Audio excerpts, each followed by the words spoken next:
Salam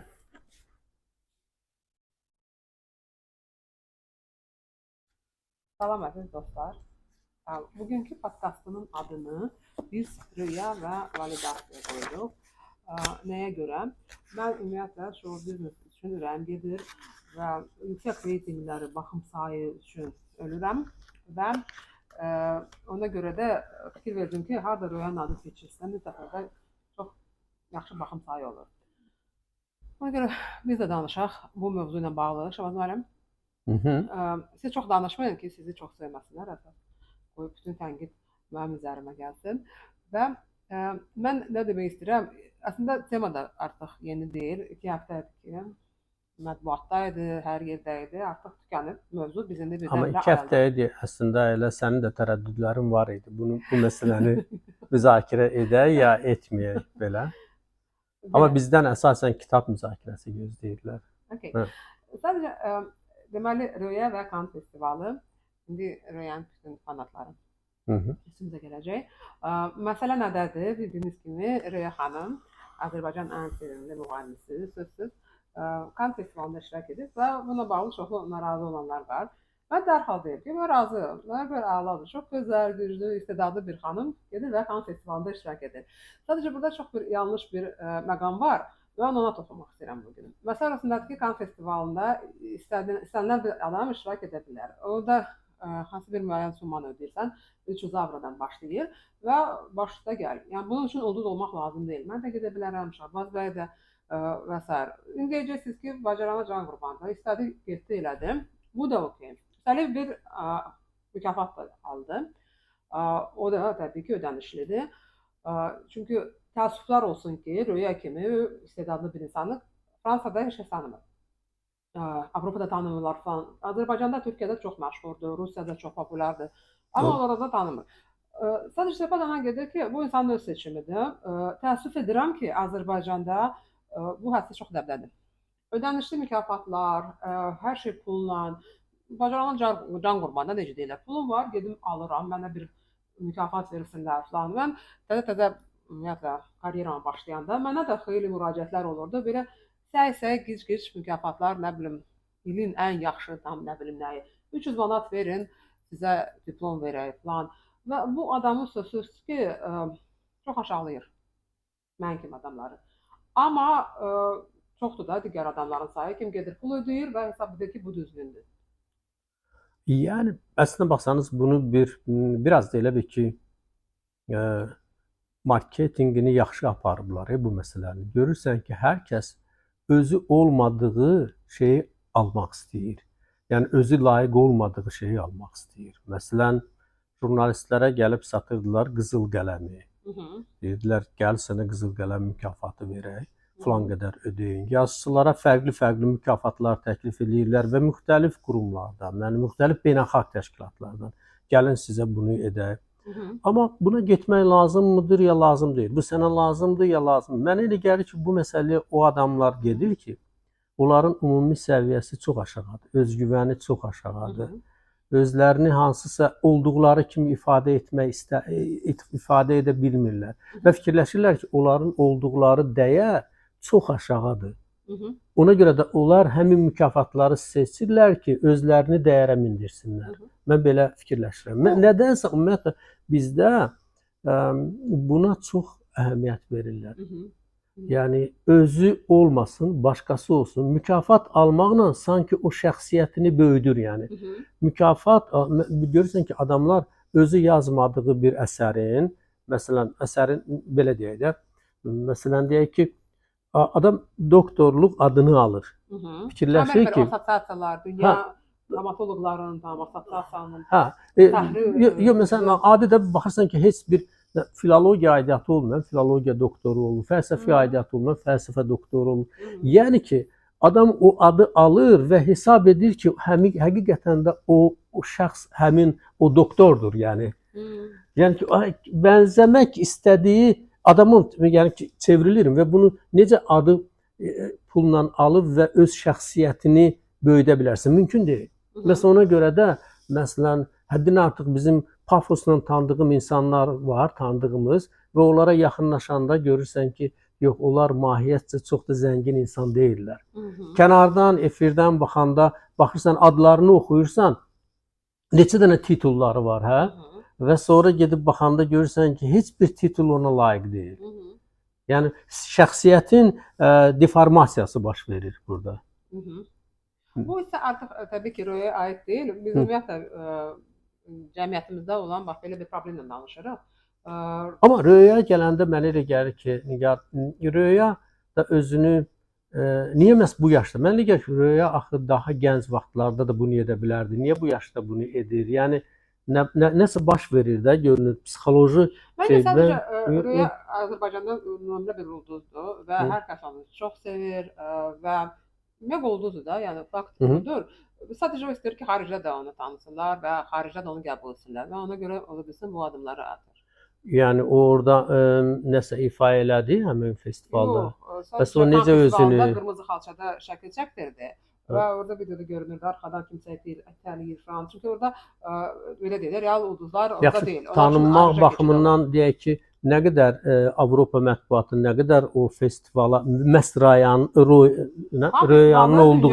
olduğu məqama diqqət yetirdi. Mən dünyanı bilirəm onu.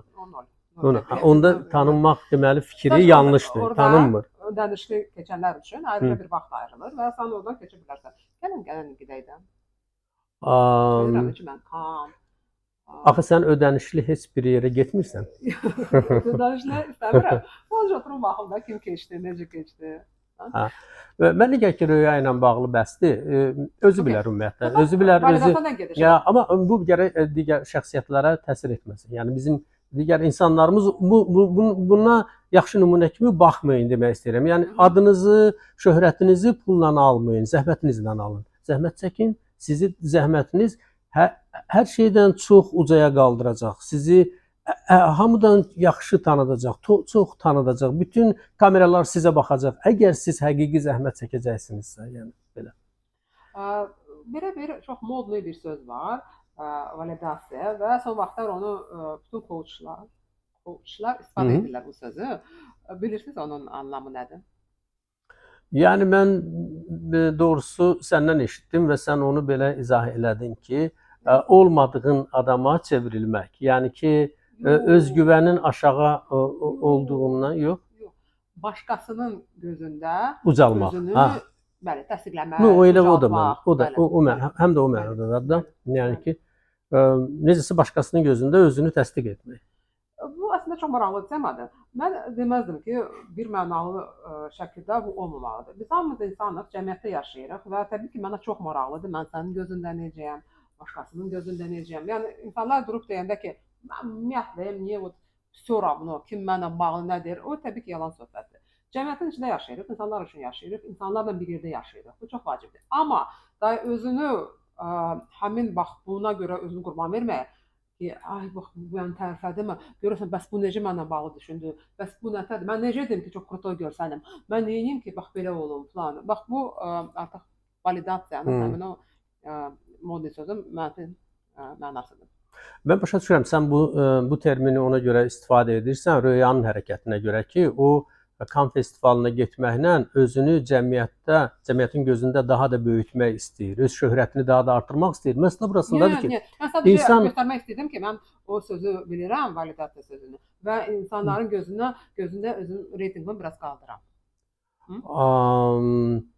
Yəni ki, bu da validasiyanın bir növüdür, amma olsun. İndi yaxşı, biz indi keçməliyik kitablara. Çünki bizdə çox istəyirlər ki, biz kitablar haqqında da danışaq. Mən bununla bağlı 2 kitab məsələn görmək istəyirdim. Validasiya və özgüvəni necə artırmaq lazımdır. Birincisi, baxın da bundan başlayayım. Luiza Hay, içimizdəki güc. Çox qısa deyim, Luiza Hay nə deyir?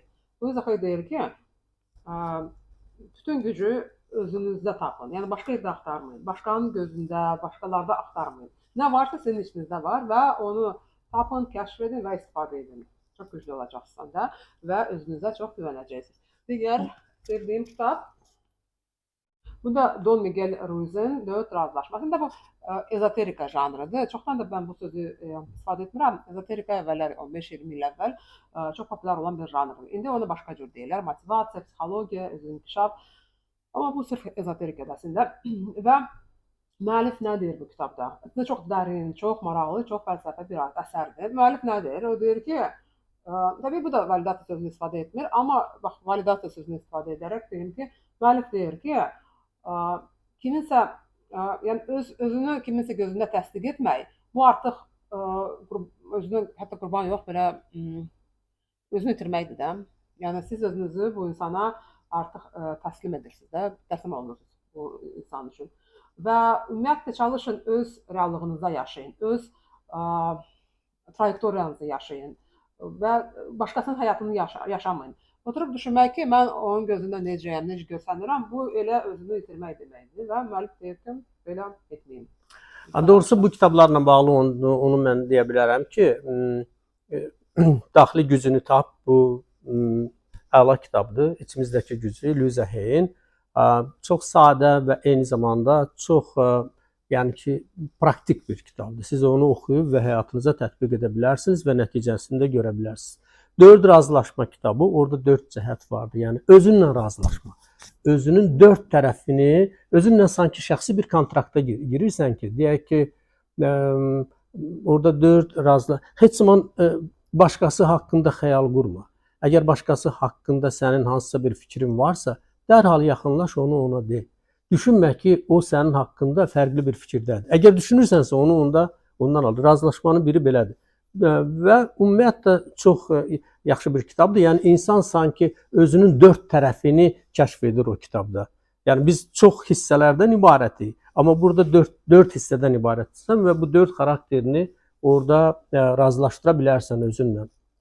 Əslində özünlə və cəmiyyət arasında. Necə maraqlı danışırsınız kitablarla bağlı? Bu bir mən əslində baxsanız yox. Mən sizə bugün başqa bir kitab haqqında danışmaq istəyirdim.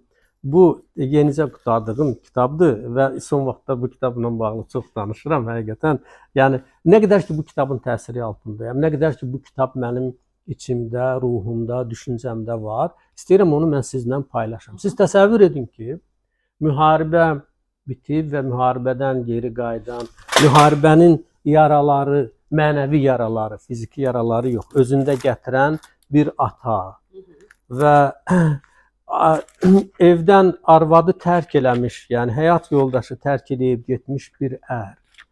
Evdə deməli oğlu, yetim oğlu, uşaq, bir oğlan uşağının qaldığı, yəni cılız, xəstə, kimsəsiz ana gedib, ata da müharibə yaraları ilə və bir oğul. Bu oğlan özünə qazandığı bir şey var, o da kitablardır. Yəni bu rahatlığı kitablarda tapır. Amma ata müharibənin o qədər bunda buraxdığı zədələr var ki, ata kitaba nifrət edir. Yəni ata uşağı kitabla bir yerdə olmaq, oxumağa qəti şəkildə qadağan edir. Amma bu uşaq yaxındakı kitab dükanına gedir və yeganə insandır ki, Barselona şəhərində bu kitab dükanının sahibidir ki, bunu başa düşür və buna kitablar verir. Bu da gizlindən kitablar oxumağa başlayır. Siz indi düşünün ki, ata kəskin şəkildə qadağan edir, amma bu gecə gündüz çalışır ki, uğurlansın, kitab oxusun və sonra nə baş verir? Sonra gözlənilməz hadisələr baş verir. Yəni ki, ata və bunlar nəhayət iş tapa bilirlər. Bir Sənayenin Səsi qəzetində, redaksiyada. Kitabı hamısını danışmayın. Yox, danışmayacağım. Bir dəqiqə çox maraqlı bir məqama gələcəm. Yəni ki, redaksiyada işə düzəlir. Sonra bu uşaq da atasının yanına tez-tez gəlir və nəhayət atasını uşağın gecə öldürürlər gözü qarşısında. Dəhşətli bir hadisə baş verir. Bir dəqiqə. Ya əslində baxın, biz müzakirə eləmək üçün danışırıq da. Biz əslində kitabı tam anlatmalıyıq. Yox, bu kitab oxumadan onu anlamaq mümkün deyil. Və təsadüfən, yəni redaksiyada demək daim qəzetin bir səhifəsində yazı getməlidir və bu yazını yazan isə bu dəfə yazı göndərməyib və bu uşağa yazı verilir, bu yazır Barselonanın gizlin həyatlarından və s. və öz imzası ilə də yox, başqa bir imza ilə və bu çox məşhur oldu. Belə, yəni baxmayaraq ki, bu yəni atası ölür, bunun kimsəsiz qalır falan, amma bu yazı hesabına yaşaya bilir və başqa imza ilə bu çox məşhur kitabların yüz minlərlə satılsa da, yalnız bir dəfə öz kitabını, öz adından kitab nəşr edir, amma o isə öz adından nəşr olunan kitab satılmır. Yəni, sonraki naşirlər və burada əsas söhbət nəyin üzərindədir? Barselonanın bütün küçələrini tanıyacaqsınız. Eyni zamanda bir yazıcının həyatı, sonra naşirlik, kitabçılıq falan, bütün bu məsələlər bu kitabda vardı. Həddindən artıq çox maraqla yazılıb, çox gözəl yazılıb. Tövsiyə edirəm, bu kitabı mütləq oxuyun və inanıram ki, bəyənəcəksiniz. Suallar gəldi, növbəti podkastımızda bütün suallara cavab verəcəyik. Sağ olun. Hələlik. Çox danışdım. Biraz çox danışdım.